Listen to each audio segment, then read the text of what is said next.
প্রসূন, হয় হাসো না হয় তাকিয়ে থাকো, দুটো একসাথে করো না। আমার দুর্বল হৃদয় তো দিতে পারে না। মাঝে মাঝে কি মনে হয় জানো, সৃষ্টিকর্তা আলো সৃষ্টি করেছেন যেন পৃথিবীর সকল প্রেমিকাকে সুন্দর দেখায়, বিশেষ করে আমারটাকে।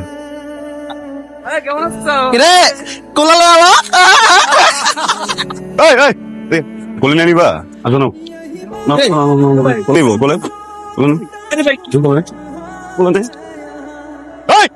কোলে কি আশ্চর্য, সবসময় রাস্তাঘাটে এরকম রেগে যাও কেন? মানুষ শুয়োরের বাচ্চা সব, চোখ গালি দিতে পারলে খুব ভালো হতো। Thank you. বাড়ি বলে এত প্রেশার দিচ্ছিল। প্রকাশক কি বললো? মিষ্টি কথায় কাজ হবে না, এক হাতে পাণ্ডুলিপি দিন আর এক হাতে টাকা নিন। আমি একটা কথা বলি, মনোযোগ দিয়ে শোনো।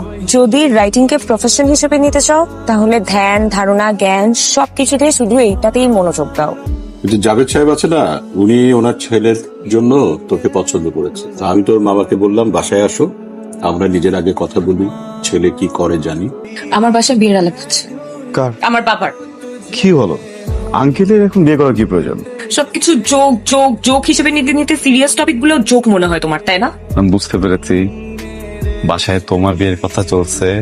এই প্রসূন, ডোন্ট, তুমি আমার জন্য অনেক ইম্পর্টেন্ট। আমি আমার পুরোটা লাইফ তোমার সাথে থাকতে চাই। তুমি যদি আজকে বলো আজকে, তুমি যদি বলো 10 বছর পরে, আমি 10 বছর ওয়েট করবো।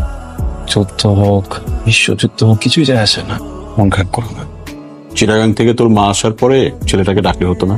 বাবা এখন এসে তোমার সাথে পরিচয় হবে, মা আসার পরে মার সাথে পরিচয় হবে। তোর মা আসার পরে কান ঝালাপালা করে দিস। কাজান, বাবার সাথে সাবধানে ভালো করে সুন্দর করে কথা বলবা কিন্তু। বাবা কাজান, তোমরা একটু বসো, আমি চা বানিয়ে নিয়ে এসি। ঢাকায় থাকো? স্কুলের সার্টিফিকেট পাওয়া পর্যন্ত মফস্বলে বড় হয়েছি। এবার তো আব্বা মা মারা গেলেন, পরে ঢাকা চলে আসছি। আত্মীয় স্বজন? ওনারা বহল তবিয়তে আছেন। আমার বাবার যা কিছু ছিল সবকিছু দখল করে ওনারা ভালো আছেন, আমি আমার মতো আছি, এগুলো নিয়ে চিন্তা করি না। তুমি প্রপার্টি গুলোকে সিকিউর করছো না কেন? কারণ আমি আমার জীবন সিকিউর করছি।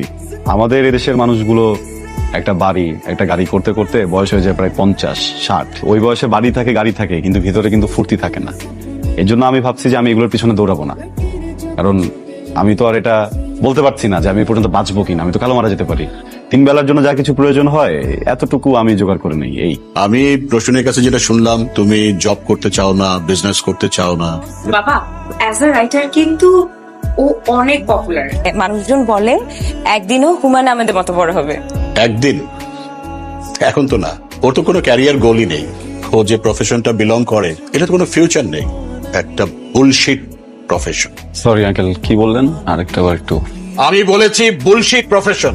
আপনার কাছে মনে হচ্ছে যে রাইটিং প্রফেশন বুলশিট। ভালো কোন প্রফেশন মনে হয় আপনার কাছে?